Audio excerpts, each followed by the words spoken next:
Samantala, isang airline ang binuksan upang magsilbing tagahatid ng mga turista sa Verac, Catanduanes at ang lumalagong turismo sa lugar.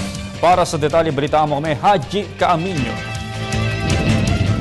Ang isla ng Caramoan ang isa sa mga dinarayo ngayon ng mga turistang nagbabakasyon sa Pilipinas tuwing summer season. Patok na patok ang white sand beaches at magagandang tanawin dito. Kaya naman layunin ng commercial airline company na Skyjet na mapalago pa ang turismo rito, partikular na sa Verac sa Catanduanes. Malapit kasi rito ang Caramoan Island na dinarayo ng mga bakasyonista. I think they will embrace this. And makakatulong po ang Skyjet because Skyjet is a leisure airline. We carry tourists. That's what we sell. We don't only sell seats but we sell experience. So pagdating po ng mga turista na mga nilipad namin mga destination, kamukha ng Batanes, we fly to Batanes, we fly to Busuanga.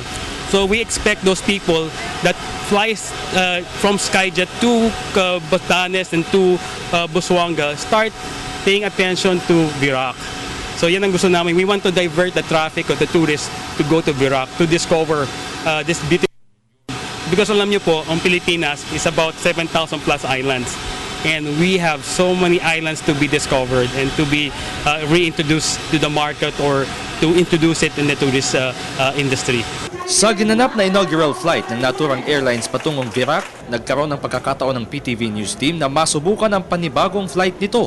Ang 90-seater jet na ito ang siyang ginagamit ngayon ng kumpanya patungo ng Batanes, Busuanga sa Coron, Palawan at ngayon sa Catanduanes.